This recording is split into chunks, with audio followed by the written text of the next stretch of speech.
Shoutout po muna sa mga solid nating mga ka-teammate na laging nanonood at nakasubaybay gaya nila Scout Ranger, Janapot TV, Renz Belasa, Anthony Liu, and Tortoga Randy.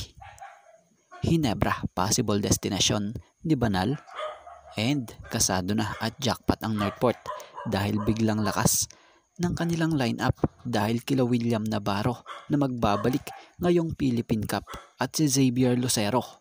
So yan nga ang ating mga tatalakayin.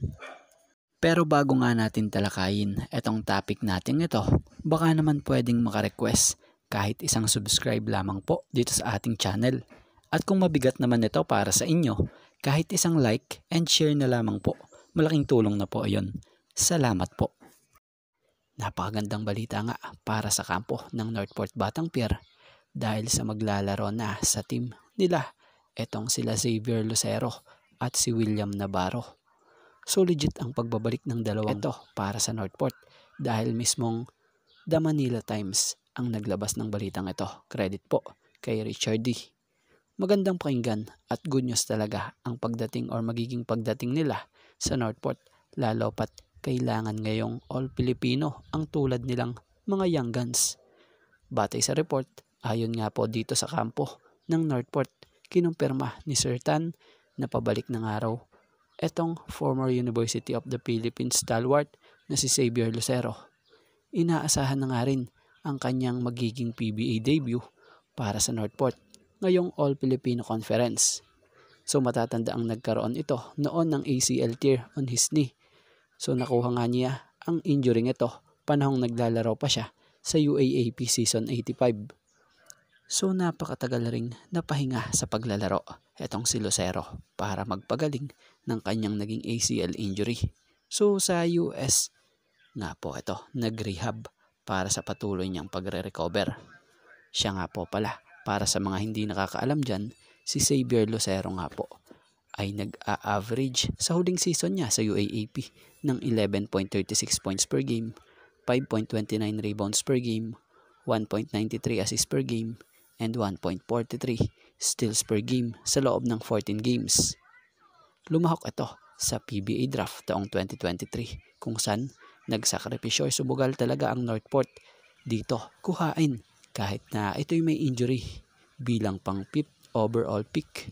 Siya nga po pala, sinecured na rin ng Northport yan dahil last October 2023 napapirma ng Northport yan ng 2-year deal. Ayon yan sa nilabas ng Spin.ph by Rio Venterado. Credit po. So legit po yan. Mapunta naman tayo sa isa pang nagbabalik or nagbalik na player pa rin ng Northport Batangpier na si William Navarro. Cleared na nga raw po ito para makapaglaro muli. Batay sa report, itong si Will Navarro ay nakapag-ensayo na muli since nagbalik ang practice para sa paparating na conference. Sa mga hindi nakakaalam, si Will Navarro ay galing rin sa injury. Sa nangyayari ngayon, malinaw na ito ay nakarecover na dahil nagbalik na nga muli . So, ngayong 48th season nga raw ng Philippine Cup, expected ang pagbabalik niya. Sa mga hindi nakakaalam, si Will Navarro, bago pa man ito na injury or ma-injury, nag-average nga po to sa Northport Batangpier ng 14.3 points per game, 7.6 rebounds per game, and 3.1 assists per game. Kaya naman ngayong nakarecover na nga siya sa kanyang knee injury, asahan ang muling pagpapasiklab na to. Siya nga po pala, ang dalawang wingman na ito ay same height nga po yan, tapos athletic at higit sa lahat, sharpshooter din talaga.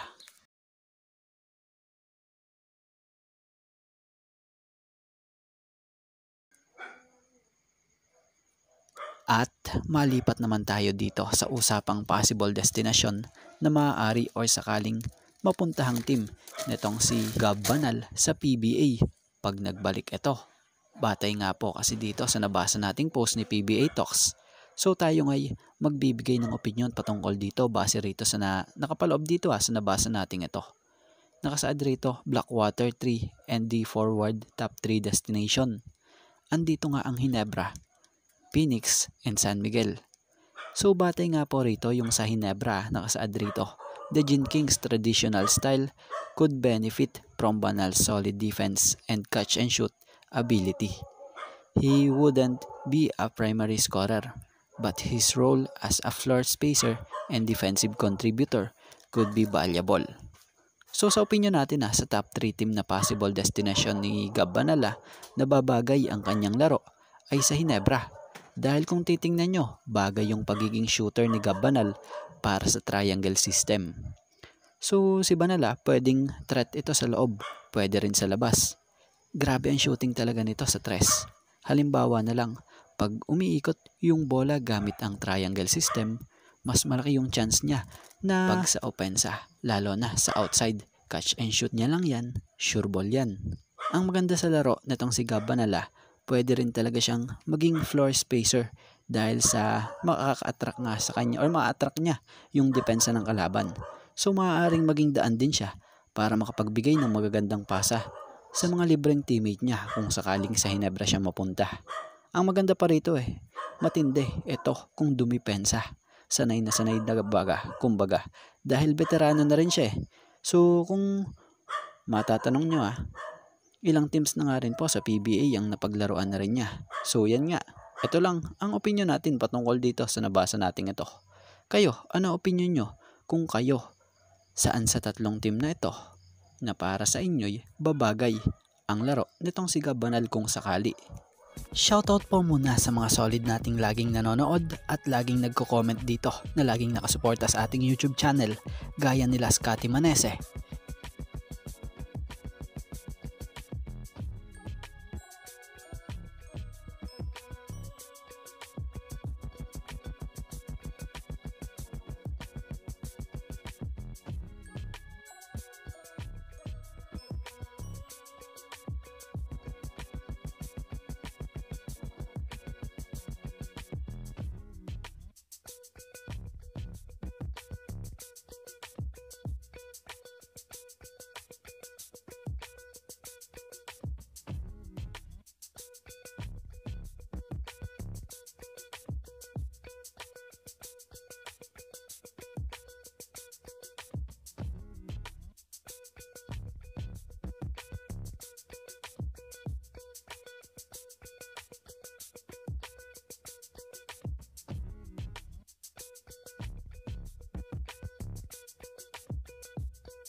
Charlie Asierto,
Efren Distin,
Mr. Larry,